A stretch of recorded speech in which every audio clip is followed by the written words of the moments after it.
Jesús. Amén. Aunque no seamos filósofos, o sí somos en un sentido porque reflexionamos, porque pensamos, pero todos los seres humanos nos preguntamos cosas, nos preguntamos, como Sócrates en su técnica de la mayéutica, que hacía preguntas, la misma pregunta a diferentes personas de estratos sociales y condiciones, y luego extraía una posible respuesta única para todos. Ustedes y yo también tenemos preguntas, y una de las preguntas más importantes tiene que ver con eso, con nuestra naturaleza, con quién soy. ¿Con quién soy? Por eso hay una revista, ¿no? Si nos preguntamos eso, los seres humanos dicen que eso es la adolescencia, el hacernos la pregunta y no tener respuesta. ¿Quién soy? ¿Voy o vengo? ¿De qué se trata la vida? Vernos en un espejo no responde regularmente esa pregunta, que es más trascendente que solamente cómo parezco, qué aspecto tengo. Y todo el mundo pues trata de responderse razonablemente estas preguntas. Algunos llaman las preguntas trascendentales de la vida, y una de ellas es esa: ¿quién soy? ¿De dónde vengo? ¿A dónde voy? ¿De qué se trata eso, no? Y de hecho muchos problemas de los seres humanos se radican en que no respondemos a esa pregunta adecuadamente, como la frustración, la infelicidad, la delincuencia, el suicidio, el homosexualismo y otros males son consecuencia de ese defecto. Porque imagínate ahora con eso de la autodeterminación, la autopercepción, alguien, ¿quién soy? Y dice, soy un caballo, y dices, porque hay chicos, ¿verdad?, que hacen eso. ¿Y quién soy? Soy un gato. Es una pregunta importante. En el pasaje que hoy nos ocupa, nuestro Señor ha entrado en un nuevo retiro. Ustedes saben, el Señor Jesucristo tenía actividades públicas, hablaba con toda la gente, pero en ocasiones tenía un discipulado de alto rendimiento, por así decirlo, un discipulado selectivo para sus discípulos, y se apartaba con ellos. Otra vez hizo eso. Parece que es el tercer momento en que Él hace eso. Otra vez se aparta en lugares donde la población era predominantemente gentil, porque los que lo estaban siguiendo eran judíos. Algunos gentiles no sabían todo de Él, sabían algunas cositas, pero no todo. Así que apartarse de esos lugares era útil, porque estaba solo con sus discípulos, para estar momentos solos con ellos. Y en esta ocasión, la razón es practicarles un examen. Decimos así siempre a los pastores, que fue un examen de 2 preguntas, ¿no? Y no era falso o verdadero, tenían que decir más datos. Era así, ni era opción múltiple A, B o C, sino que tenían que decir, tenían que constatar, reflexionar. Quería ayudarles a encontrar su identidad, porque saben una cosa, ese es el asunto, que los seres humanos y todo lo que hay en la creación, en realidad es lo que es por otra cosa, por algo diferente. Es lo que es por lo que otra cosa que está cerca depende de eso. Los seres humanos no fuimos creados para estar solos, sino personas dependen de nosotros dependemos de personas. Por eso nuestra identidad radica, o la seguridad de nuestra identidad, o lo que lleguemos a concluir de nuestra identidad, radica en lo que nos relacionemos con otros seres, particularmente con Dios. Los discípulos, antes de encontrarse con Jesús, eran gente, algunos dicen, muy bien definida. Más o menos, ¿no? Porque miren, algunos eran pescadores y sabían que eran pescadores. No sabía ningún pescador que decía, yo qué sé, a lo mejor sí, ingeniero, no. Los que eran pescadores sabían que eran pescadores. Algunos eran agricultores y sabían que eran agricultores. Y todos ellos, por lógica, también eran comerciantes, porque en aquella época todos comerciaban. Los pescadores lo que pescaban, los agricultores lo que sembraban, los ganaderos lo que criaban. Había un cobrador de impuestos, muy bien identificado, también identificado, que era odiado por todos. O sea, todos sabían que era publicano y le decían publicano y le insultaban como publicano. Entonces él estaba muy bien identificado. Su identidad era firme: soy publicano, odiado por todos. Y hasta alguno que militaba en un partido revolucionario, Simón el Celote, ¿no? Y algunos piensan que Judas también era revolucionario, de una secta de los iscarios, tal vez, no sé, pero todos ellos tenían, según ellos, bien definida su identidad. No tenían problemas de identidad, ni tampoco de motivación o un problema que confundiera sus conciencias. Quizá lo único que les mantenía era la esperanza del Mesías, de que vendría el Mesías. Porque no parece que estuvieran muy felices. La Escritura dice que en esa época había gente que esperaba, que tenían angustia. ¿Se acuerdan de aquel precioso levita en el templo orando al Señor? Su canto, porque Lucas lo pone cantando, Lucas lo pone diciendo un salmo. Su canto habla de eso: estamos aquí, Señor, necesitamos que vengas otra vez. Y dicen los historiadores que sí, fue una época así donde la humanidad experimentaba una especie de desilusión generalizada y esperaban que sucediera algo. Y tal vez estos hombres, muy bien definidos en cuanto a su profesión y su quehacer, no tenían del todo la plenitud de la vida. Y de pronto se encuentran con un hombre que les impresiona por su manera de ser, de hablar, y les revoluciona su mundo, su filosofía, sus conceptos religiosos, sus valores morales, sus principios de relacionarse, su política, su economía, su ecología, etcétera, etcétera. Y ahora sí que están confundidos. Si ustedes han llevado el curso de discipulado, mi experiencia con Dios, dice eso, es el curso de discipulado, que encontrarnos con Dios es una crisis. Experimentamos una crisis, ¿y ahora qué va a pasar? ¿Y ahora para dónde voy? ¿No es cierto? Y nos dice que primero vemos a Dios obrando, luego Dios nos llama y nos mete en una crisis porque tenemos que cambiar. Sí llevé ese curso de discipulado, y ustedes también, ¿no? ¿Cuántos llevaron mi experiencia con Dios? Una minoría. Pero bueno, los demás sepan que lo que estoy diciendo sí es cierto. De todas maneras, si existe ese libro, si existe, si dice esas cosas, pero resulta que sí, es verdad, enfrentarnos con Dios es la crisis más grande que puede haber en la vida. Nos mete en líos y nos hace preguntarnos otra vez quién soy. Yo pensaba que era eso, pero ya me di cuenta que no soy eso. Ahora no sé qué diantres soy, no es palabrota, ¿verdad? Diantres. Espero que no. Es que está fea. ¿Qué cosa soy? Este es el alto mando y tengo que hacer caso. ¿Qué cosa soy? Pero llegó y resultó que todo lo que habían creído estaba equivocado. Hasta les dijo, porque ellos estuvieron presentes cuando Jesús dijo: habéis oído lo que fue dicho, pero yo os digo, ¿no? Dejan temporalmente su actividad, se someten al discipulado de un fuera de serie que les habla de un mundo ideal, que está más allá de toda lógica y razonamiento humano, y los envuelve en ese pensamiento y les dice, y se lo creen. Y ahora sí que tienen necesidad de una terapia espiritual que les ayude a encontrar su identidad. Y me parece que esa es la intención del Señor. Cuando los aparta de todo, los lleva a ese lugar tan especial a donde los llevó. Y es el Señor que les dice: ¿qué dice la gente que soy yo? ¿Y quién dicen ustedes que soy? Oigan, son dos niveles de pregunta. Y si lo analizamos pues desde el punto de vista de la pedagogía y de la psicología de las cosas, notaremos que se trata de algo muy, muy importante. ¿Qué es lo que han oído de mí? Es un nivel de pregunta. Después, ¿qué tanto ha influido la gente en ustedes en cuanto a su concepto de mí? Porque la primera pregunta que les hizo es: ¿qué dicen las gentes? Y luego le dicen: ¿ustedes qué dicen? Está probando qué tanto de eso que dicen las demás, qué tanto de eso que escuchan ustedes se han creído y ahora están pensando igual que ellos. En la respuesta a estas preguntas se fundamenta nuestra identidad. Como siempre, Pedro, el aplicado. Pedro era esa clase de alumno del Señor que cuando no dejaba tarea decía: Señor, ¿no vas a dejar tarea? Era el ñoño, ¿no? Era el ñoño. Si tuviste una compañera así de la escuela, odiada por todos, porque la maestra no va a revisar la tarea y no había revisado. Cállese, ¿para qué? Ya no la revisó, y así pasó. ¿Cuántas eran ñoñas aquí o ñoños aquí? Esposas eran de esas. Algunos eran de eso. El otro que no levantó la mano: no, usted no hacía la tarea y le gustaba. Pedro es el ñoño, ¿no? Siempre responde, no es la única vez, responde. Alguna vez la regó, pero en su respuesta, porque él toma la iniciativa y dice algunas cosas muy valiosas.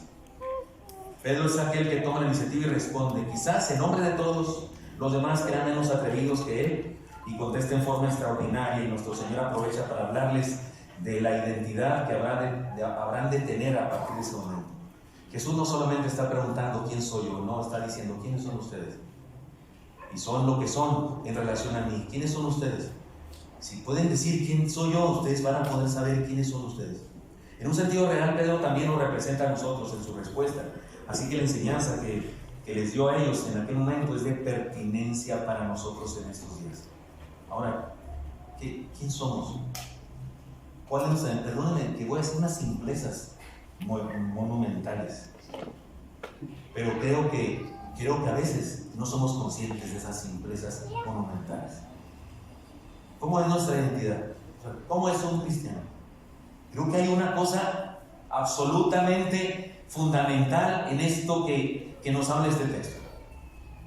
Por favor, lean conmigo esta palabra aquí al frente. Somos distintos. Esencialmente, hermanos, somos distintos. Se oye simplón, terriblemente simple, pero perdónenme, es algo gravísimo. Nuestra identidad es distinguirnos de cualquier otra fe. Viniendo Jesús a la región de Cesarea de Filipo, preguntó a sus discípulos diciéndoles: ¿quién dicen los hombres que es el Hijo del Hombre? Es interesante notar en qué lugar le está preguntando Jesús eso. Cesarea de Filipo es una ciudad a la que Felipe el tetrarca llamó así en honor a César, y para distinguirla de otra Cesarea le llamó Cesarea de Filipo. Antes de esto, Herodes el Grande, su padre, había construido un enorme templo, hermoso templo de mármol blanco para la adoración al espíritu de Roma. Roma era como una divinidad, como una esencia así de divinidad. que se había personificado en el César. Podemos decir que era una ciudad con un trasfondo firmemente idolátrico. El templo se podía ver desde cualquier punto de donde se llegaba a la ciudad y manifestaba la grandeza política de Roma. Era entonces también una ciudad que exaltaba el poderío del imperio. Por otro lado, era un territorio plagado de templos dedicados al antiguo culto del Baal sirio. Estaba lleno de templos pequeños, a donde la gente iba a adorar, a hacer sacrificios. Se cree que había por lo menos 14 templos de estos en las proximidades. Así que se trataba también de un territorio lleno de recuerdos de las religiones paganas antiguas. Religiones que ya ni las seguían la mayoría de la gente, pero había gente en particular, algunas personas que sí las seguían. Además había un gran cerro que se veneraba por dos razones diferentes. En el cerro había una caverna de donde emanaba un río, y por un lado los paganos, los no judíos, los gentiles, decían que ahí había nacido el dios Pan. Y esa era la razón porque antes la ciudad se llamaba Panías. Por otro lado, los judíos, pueblo de Dios, veneraban aquel lugar porque se decía que aquella agua que surgía de la caverna era donde se originaba el río Jordán, que era importante para ellos. Era entonces un lugar muy importante tanto para las supersticiones paganas como para la historia sagrada de los judíos. Lo extraordinario de esto es que en este lugar, justamente en este lugar cargado de contenido religioso y filosófico, contenido religioso judío, contenido religioso pagano, y donde se podía respirar además el ocultismo, la vanagloria del poder político romano, es donde Jesús de Nazaret, el hijo del carpintero, el sencillo maestro que había nacido en un humilde pesebre, un hombre sin un centavo en la bolsa, así dijo él, con un grupo de 12 hombres comunes, como se dicen por ahí, pocos y mal armados, un revolucionario sin violencia, un líder perseguido por la religión judía, uno contra el que en ese momento había estrategias para matarlo. Este hombre, con esa simpleza, no trae metralleta, no es el presidente de ningún lado, no es el presidente de la ONU, no es el secretario general de nada, es alguien con bastante debilidad humana, y tiene el atrevimiento de levantarse en medio de aquel significativo lugar y desafiar a los hombres que le acompañaban a darle la espalda a cualquier otro dios, idea, religión, lealtad, y aceptar identificarse con él y solo con él. Es como si estuviera en el Zócalo Jesús con 12 de nosotros y nos hiciera dar una vuelta alrededor y vemos a matachines haciendo con incienso una limpia a una persona, y vemos si vamos al Zócalo vamos a ver unos 150, además de darle la vuelta, unos 150 altares a la Santa Muerte, ¿no es cierto? Y vemos a una persona vendiendo una magna cruz magnética milagrosa, y a otros vendiendo el fósforo Itacal, que quita las lombrices y no sé qué, y un revolucionario protestando contra el gobierno y diciéndonos que un sistema político es mejor que este y que hay que levantarnos en armas y no sé qué. Y a lo mejor pasa mi maestro de filosofía o mi maestro de la universidad, que no cree en Dios, que es ateo, y me dice también su propia opinión al respecto. Y así, lleno de filosofía y de religiones, y en medio de todo eso, yo, estudiante de filosofía y letras, fui estudiante de filosofía y letras un tiempo, yo ahí enfrento a Jesús y Jesús me dice: ¿quién soy para ti? Esto es grande, hermano, esto es grande. Me parece que Jesús lo hizo ahí, no lo hizo en la sinagoga, esta pregunta, no lo hizo en la sinagoga, no lo hizo en el templo, lo hizo ahí, en una plataforma de confusión y de todos los credos, si tú quieres, y desafió a esos hombres, como nos decía a nosotros, a una identidad. ¿Cuál? Distinto. Quiero hacerlo así, lo simple que es, distinto. ¿Cómo es un cristiano? Distinto. Diferente. Es justamente lo que hizo cuando les preguntó: ¿y vosotros qué decís que soy? Les está desafiando a una vida diferente. ¿Qué dices que es Jesús para ti, hermanos? ¿Quién es Jesús para ti? Me da no sé qué encontrarme con jóvenes que dicen que son cristianos de una cristiana y que de repente se refieren a Jesús como su maestro de filosofía, como el maestro, es un gran maestro, Jesús fue un gran maestro. Es el Hijo de Dios, hermano. Es el Hijo de Dios. No solo fue un gran maestro, es el Dios encarnado, y eso es verdad. Y nuestra fe debe entender eso. No me acoplo para que no se enoje mi maestro y entonces empiezo a usar su lenguaje, su vocabulario para evitar problemas. Hay jóvenes que tristemente cuando no les enseñamos suficientemente el mensaje del evangelio, lo que es, llegan a la universidad y la universidad se los traga vivos. Y al rato andan ahí también a la iglesia, por supuesto, cuando se casan tienen que venir a la iglesia, que les prediquemos, por supuesto. Después se vuelven a enfrentar otra vez varios años. Vienen a la iglesia a presentar a su chamaco, vienen otra vez, ya después de unos años que les parieron un chamaco, vienen a presentarlo, pero están lejos de Dios. Viven un cristianismo sin Cristo, porque han entendido que nuestra identidad es esencialmente distintos. ¿Cómo es un cristiano? Diferente, distinto. Cuando podemos contestar correctamente esta pregunta, ¿quién es Jesús para nosotros?, nos encontramos con el fundamento de nuestra identidad, una identidad que nos distingue de cualquier otro credo, una identidad gloriosa que en medio de cualquier contexto religioso, político, filosófico nos hace emerger como diferentes. Vivimos en una sociedad inmersa en el engaño de la superstición y la idolatría, una sociedad de la religión popular. Es una mezcla de cristianismo deteriorado de la Edad Media y paganismo de nuestra raza acá prehispánica. Una sociedad en donde somos minoría, indudablemente somos minoría. Al caminar por las calles podemos notar decenas de templos en donde la ignorancia y la idolatría se mezclan en medio de la comunicación masiva. También aparecen toda clase de ideas paganas. Religiones orientales, religiones prehispánicas, parapsicología, brujería, reiki, santería, espiritualismo, etcétera, etcétera. Ya fue a hacerse su última limpia del mes. Y por si fuera poco, el día de hoy se enfatiza una moderna religiosidad. El día de hoy hay una moderna religiosidad.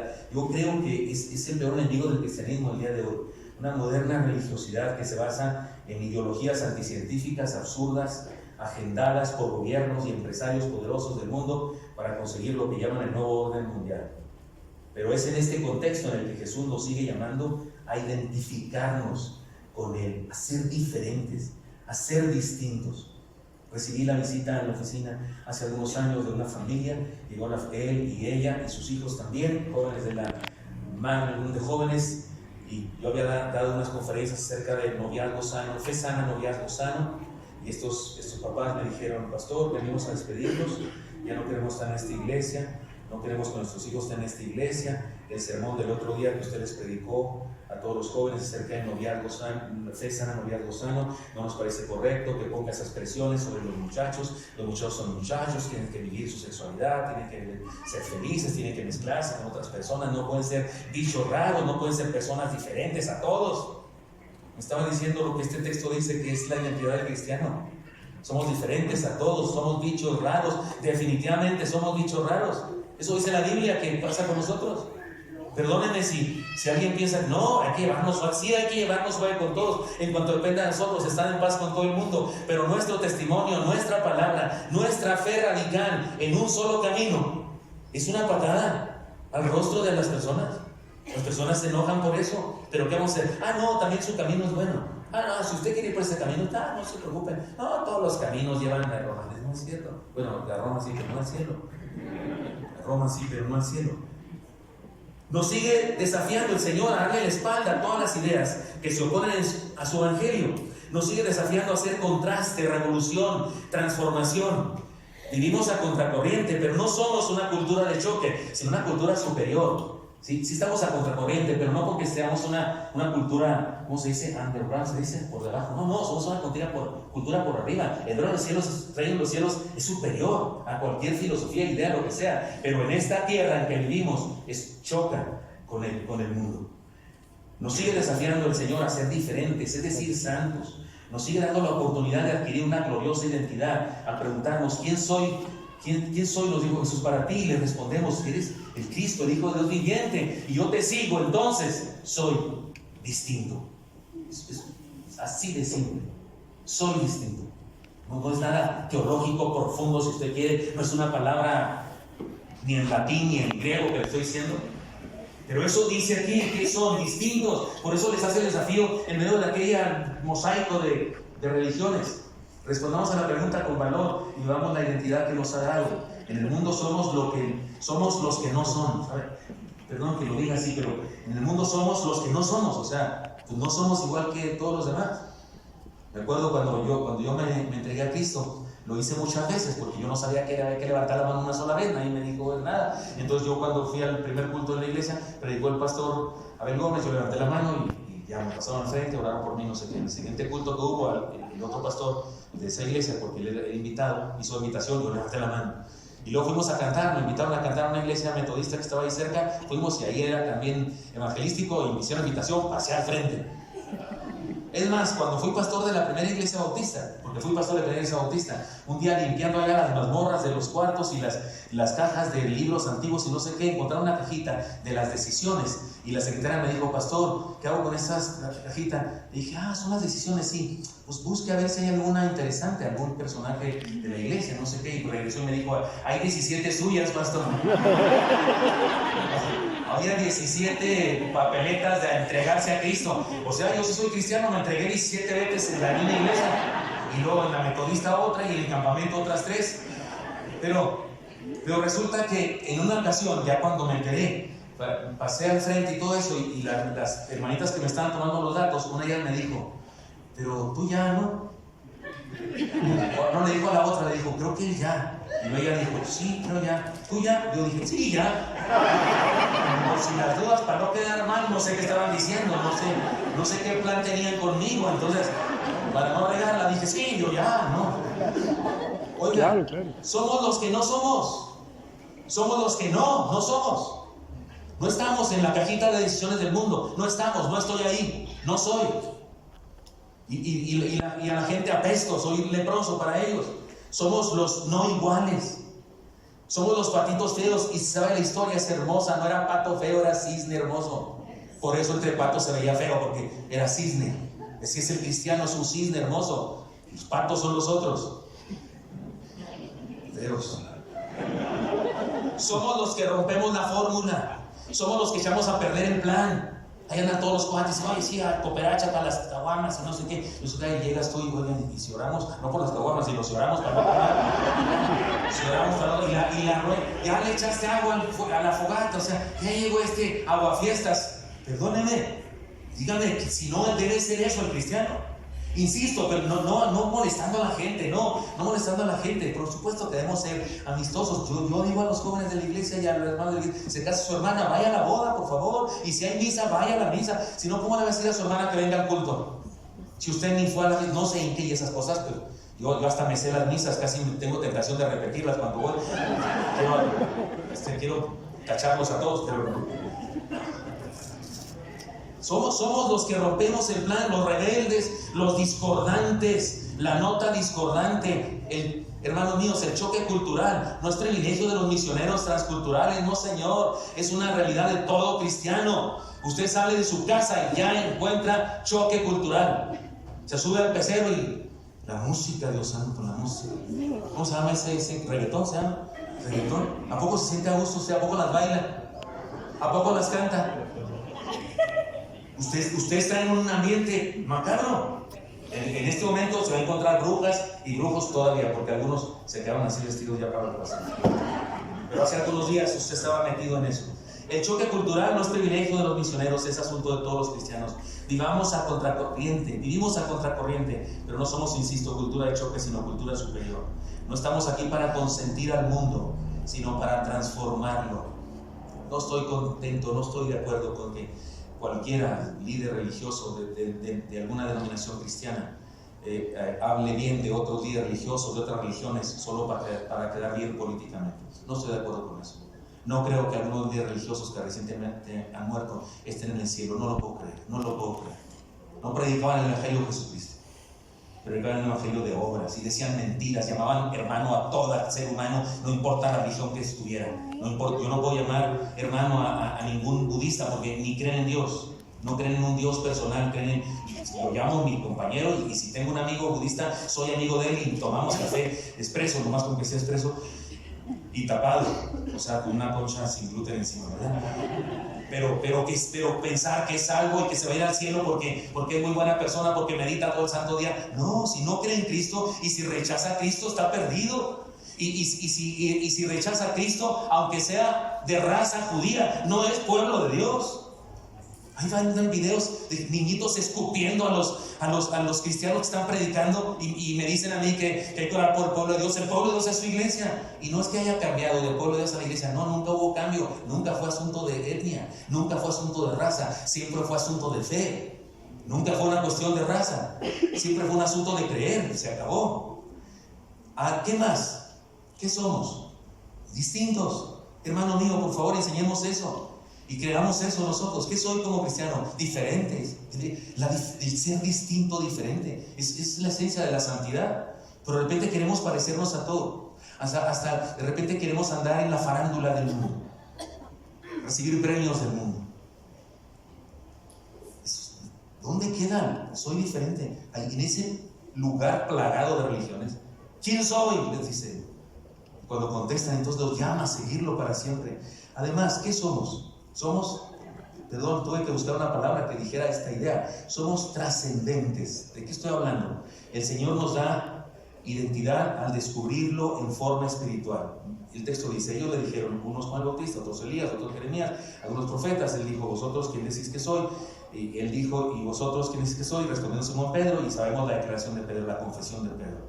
Oigan, las opiniones de nuestro Señor Jesucristo, las que tenía la gente sobre él, eran diversas.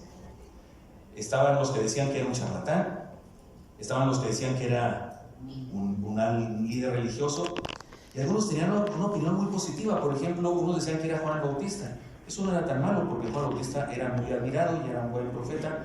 Esa era una interpretación supersticiosa, pensaban que había resucitado. Herodes la puso de moda, tal vez. Ahí Mateos 14, 1 al 2 dice eso. Otros decían que se trataba de Elías, por aquella profecía que hay en el Antiguo Testamento acerca de que vendría Elías otra vez. Se refería a Juan Bautista, pero algunos cuando se referían a Jesús estaban confundidos entre Jesús y Juan Bautista y decían que era eso. Además había los que decían que era Jeremías, porque resulta que había una leyenda también acerca de Jeremías que regresaría antes de la llegada del Mesías a la vida. No está en la Biblia, pero está en la segunda carta de los Macabeos, segundo libro de los Macabeos, y el segundo de Esdras, libros apócrifos, que en aquella época se leían. La Septuaginta tenía los apócrifos que llamamos ahora apócrifos. Y entonces posiblemente había esa teoría, esa idea, y que tal vez era Jeremías. Como dicen por ahí, el sordo no oye, pero compone. Yo digo, el ignorante no sabe, pero bien que inventa, ¿verdad? También cuando la gente no sabe algo, inventan herejías. Oigan, se supone que estas opiniones alababan a Jesús. Le daban honor, a lo mejor es Juan Bautista resucitado, a lo mejor es el profeta Elías, o a lo mejor es Jeremías que ya vino para que anuncie al Mesías. Pues él es el Mesías. O sea, aunque parece que lo estaban halagando, óigame, no, lo estaban confundiendo, porque él era más que eso. Juan anunció el reino, Jesucristo lo estableció. Elías derramó la sangre de los profetas paganos para purificar al pueblo. Jesucristo derramó su propia sangre para salvar al mundo. Jeremías anunció el nuevo pacto, Jesucristo estableció el nuevo pacto. Los profetas anunciaron la llegada del Mesías, Jesucristo era el Mesías. Que no lo confundan con... Sí eran lindas personas, pero no, él era mucho más. Así que nuestro Señor, había que conocerlo personalmente para identificarlo. Pilatos le preguntó al Señor, ¿se acuerdan ustedes? ¿Eres tú el rey de los judíos? Y el Señor le respondió, lean conmigo Juan 18:33, ¿cómo dice? Si te lo tenemos acá escrito, lo que respondió el Señor, ¿qué dijo? ¿Dices esto de ti o te lo han dicho otros de mí? Están las dos preguntas, ¿no es cierto? ¿Quién dicen la gente que yo soy? Y luego, ¿y quién dicen ustedes que yo soy? Y Pilato le dice, ¿eres tú el rey de los judíos? Y él le dice, ¿de dónde lo sacaste? ¿Es tu convicción o te lo dijeron? Otra vez, eso es lo que está en juego aquí.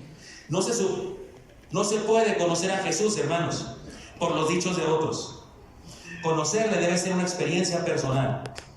El apóstol Pedro respondió en una forma extraordinaria un asunto que había experimentado en su propia vida. No respondió lo que le habían dicho, sino lo que había vivido y experimentado personalmente. No fue al seminario a saber eso. Esa frase de Jesús, mira, tú eres Simón, hijo de Jonás, porque no te lo enseñó carne ni sangre, sino mi Padre que está en los cielos, es muy importante. El Señor Jesús es alguien a quien se puede describir teológicamente. Jesucristo es alguien a quien se puede describir teológicamente sin conocerle.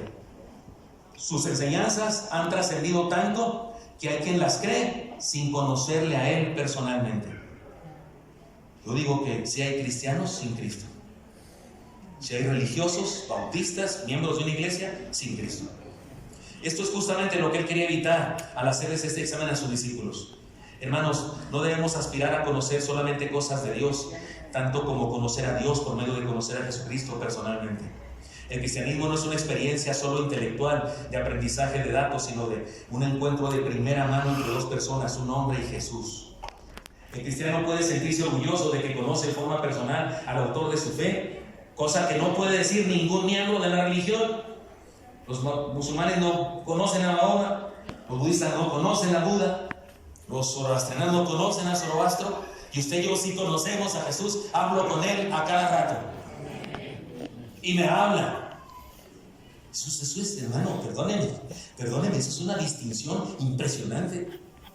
A menos que usted crea que se trata de terapia religiosa, que se trata de tanatología, que se trata de así como sugestión. Esto es real, Él está aquí, Él habla con nosotros, Él nos bendice, Él hace milagros en nuestras vidas. Los creyentes de otros dioses, líderes, profetas o santos, a lo más que pueden aspirar es a conocer datos de ellos, esculturas, pinturas o leyendas de aquellos en los que creen. Pero nosotros podemos hablar del diálogo cotidiano que tenemos con nuestro Señor, el autor y consumador de nuestra fe. Oiga, te lo reveló mi Padre directo. ¿Qué? Profundicemos nuestro conocimiento de Jesús como Pedro. Dejemos que su Espíritu nos enseñe cada día más quién somos. No solo no somos iguales, hermanos. No solo no somos iguales, o sea, distintos y diferentes. El problema es que no somos de aquí. O sea, hermano, no somos de aquí. Esta es nuestra... Yo le llamo Tierra Santa Chihuahua, pero es una herejía. En realidad, no soy ni de Chihuahua ni del DF.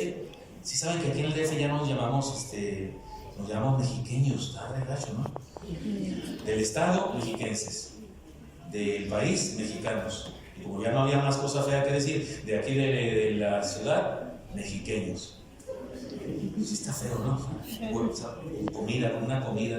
Échame unos mexiqueños con salsa.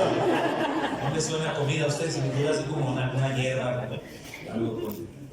Oigan, no somos de aquí, no somos defeños, no somos mexiqueños, soy de otro lado. Por eso no me acomodo aquí, por eso soy incómodo, por eso no os conforméis a este siglo, no me queda esta nacionalidad, no me queda, por eso hay cosas que no van conmigo, porque no soy de aquí. No solamente soy diferente, no soy de aquí. Dios nos habla, oiga, eso es tremendo, Dios nos habla. ¿Se acuerdan del superlibro? ¿Tienen superlibro ustedes? ¿Sus hijos tenían superlibro? Había una escena de Noé que está haciendo el arca. No me gustaba, pues la traducción era una traducción, quién sabe dónde la consiguieron la traducción, porque no era el español de acá en México, pero era la señora, si a Noé le habla a Dios, ¿por qué no habla conmigo? ¿Se acuerdan? ¿Sí tienen esa versión? ¿Sí tienen esa versión con esa traducción horrible? Porque él no habla como nosotros. Y decía así la señora, estaba burlándose de Noé y decía, si Dios habla con Noé, ¿por qué no habla conmigo? Pues porque no le hablas tú a él tampoco, porque no le tienes en su corazón, hermanos, pero con nosotros Dios habla. Por eso cuando discuto con un ateo y me quiere convencer de que si acabo de hablar con él, amigo, es más, él mismo está orando por ti. Es más, me dijo que tú estás en la Biblia, que saliste en la Biblia. Oh, aquí, mira, dijo el necio en su corazón, no hay Dios, ahí estás. Dios nos habla, eso es raro, eso es curioso, eso es una locura, que alguien habla con Dios. ¿Cómo va a ser eso? La gente no creía eso, pero si hablas con Dios, hermano, ¿no? Si hablas con Dios, te habla de a ti. ¿No es eso extraño? ¿No es eso anormal? Que el cielo, que los de allá del otro lado de la eternidad hable con los de acá y nos digan cosas maravillosas. Hablemos con Dios, hablamos con Dios, creemos en lo sobrenatural y lo vivimos. Creemos en las profecías del Señor, en las cosas que no se pueden ver. De hecho, eso es la fe. Tenemos convicciones que no podemos ver. Es más, comenzamos a disfrutar cosas que todavía no acontecen, como si estuvieran aconteciendo. Eso es ser trascendentes. Creemos en las cosas espirituales, experimentamos la revelación de Dios, sabemos cosas que nadie que no camina con Él puede ni siquiera sospechar. Por eso cuando hay terremotos y cuando hay guerras y cuando no sé qué, y se levantan los que echan mucha crema a eso de los cataclismos y demás, y ya se escuchan los cascos de los caballos del Apocalipsis, como si de veras supiéramos cuándo vienen.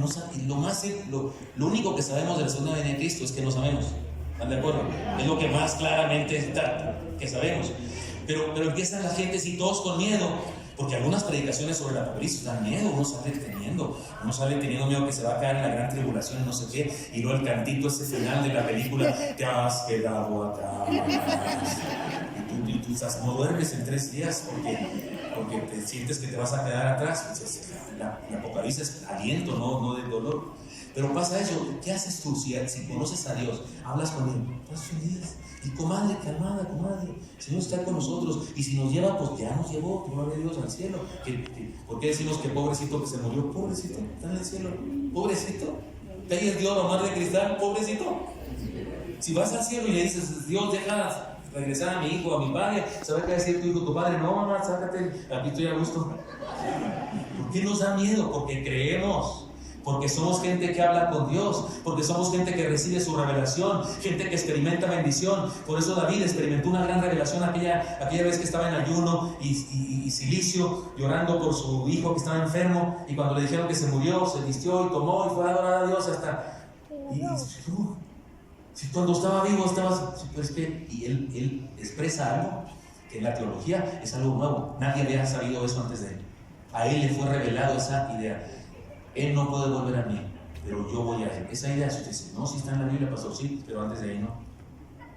Es una revelación nueva.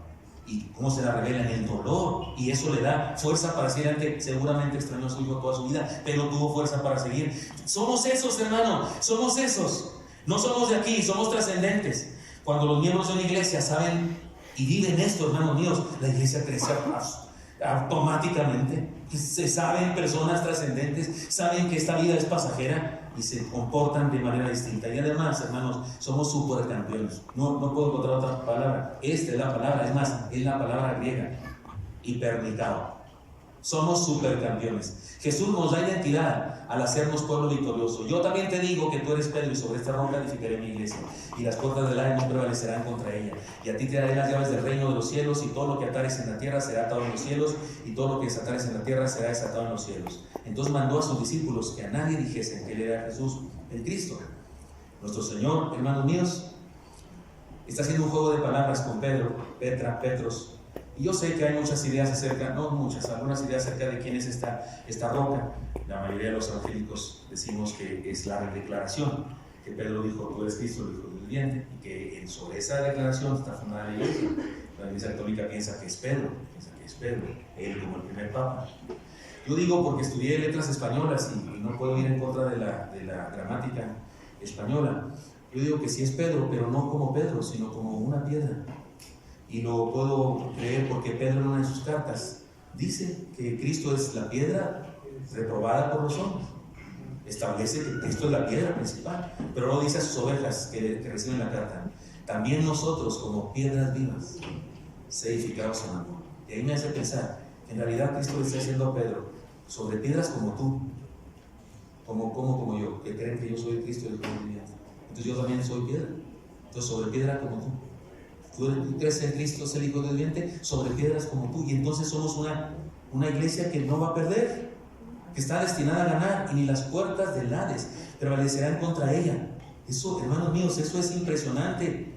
Está claro que Jesús utiliza a personas para fundar su pueblo, su reino, su iglesia, y en un edificio espiritual. O sea que cuando nos identificamos con Jesús, cuando nos encontramos con Él y sabemos quién es y tenemos nuestra identidad bien fundada, soy distinto, soy trascendente, también encuentro la verdad de que soy supercampeón.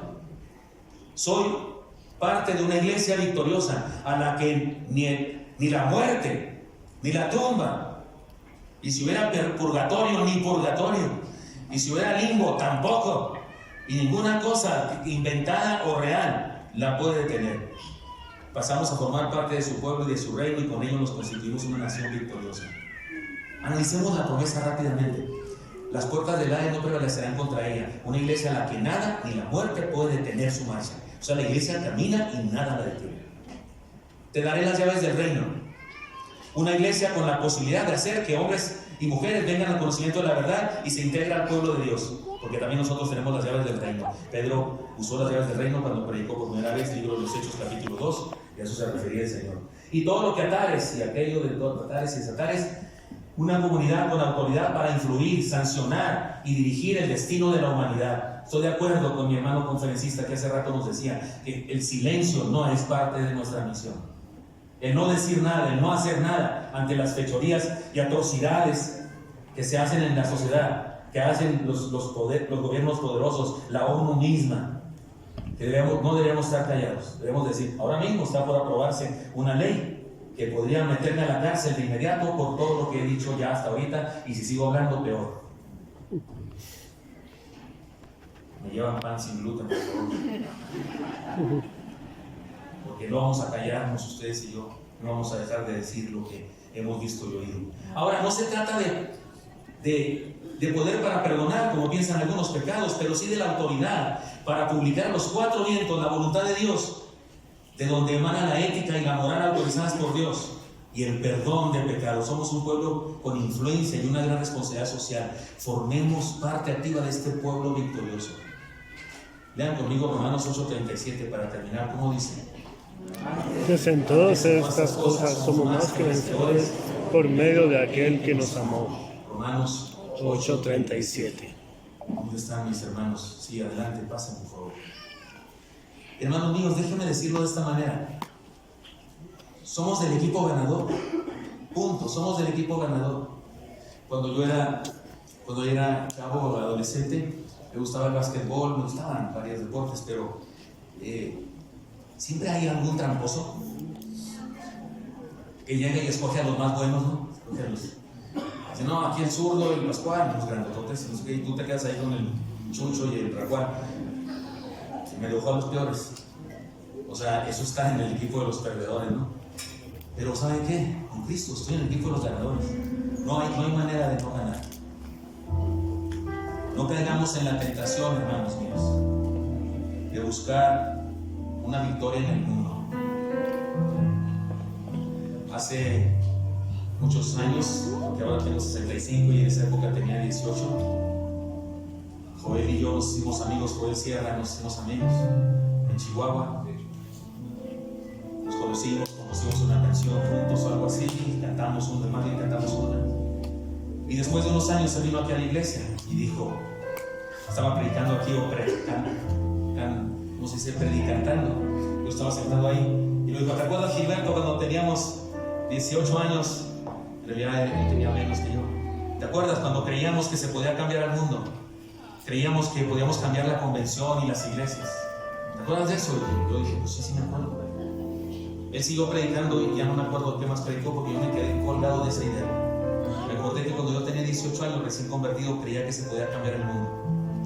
Y me pregunté a mí, ahí en ese momento tenía yo unos 30 y tantos años en ese momento, ahora tengo 65. Ahora me lo van a preguntar, ¿sigo creyendo que se puede cambiar el mundo? Sí, sigo creyendo.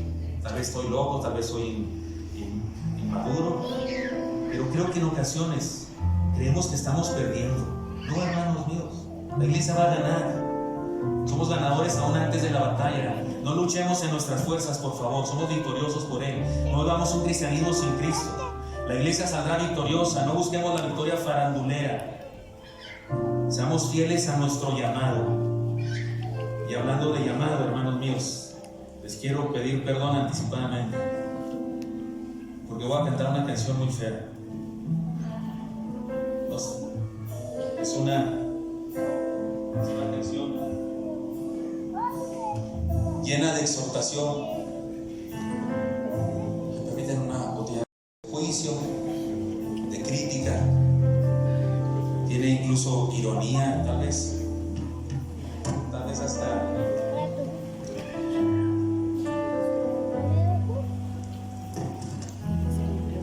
hasta sarcasmo. Dios puso esta canción en mi cabeza y creo que es fuerte, pero cuando termine les prometo que les voy a decir el nombre y los apellidos de la persona a la que se la compuse. Me impactaba tu fervor y tu inocencia, eras una gran promesa de virtud. Entre tu pasión, tu amor y tu elocuencia, imposible de evaluar.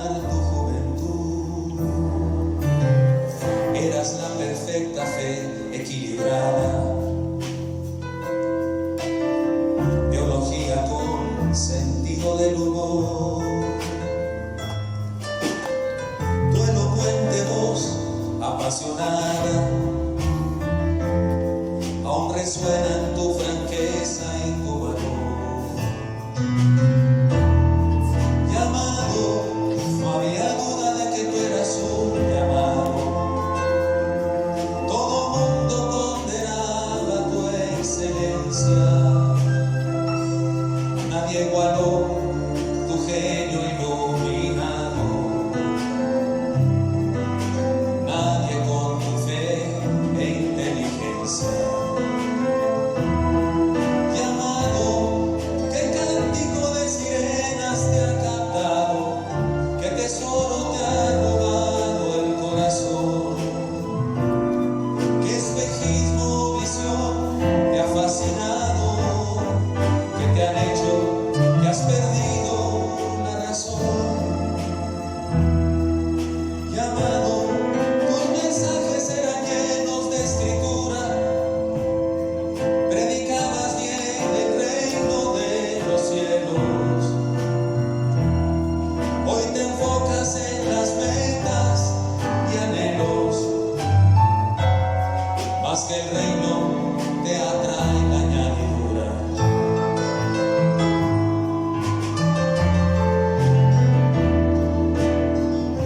Predicas cómo tener finanzas sanas, cómo ejercer un liderazgo empoderado. Abriste al mundo puertas y ventanas.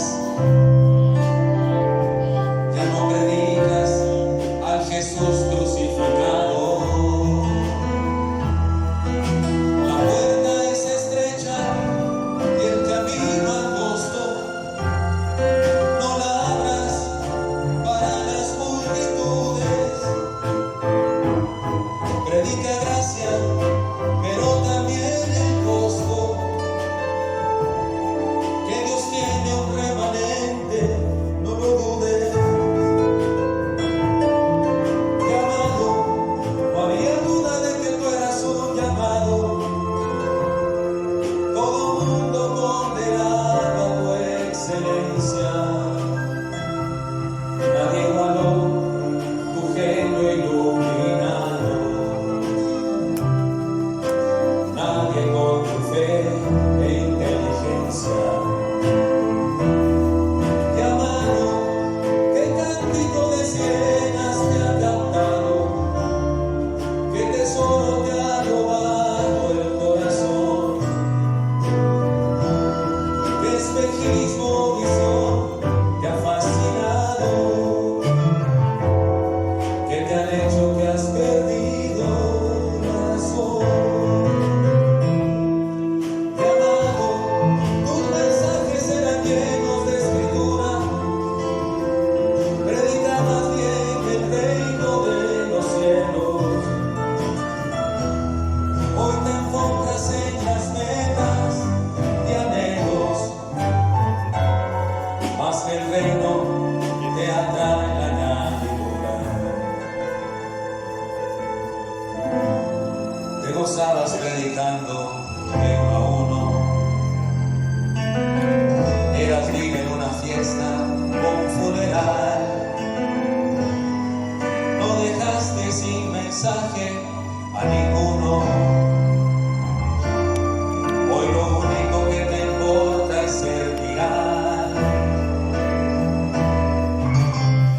¿Dónde queda aquel amor por el rebaño?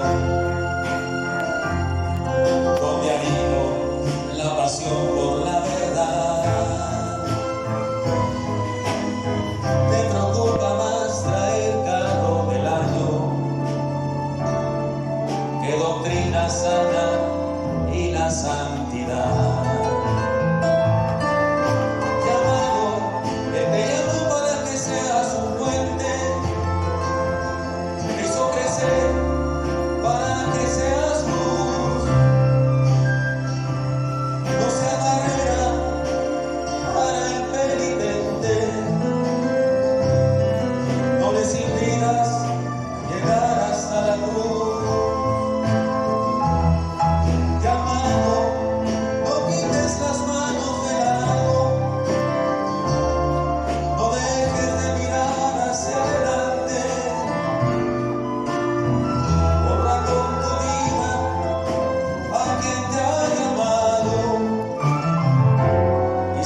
soporto ver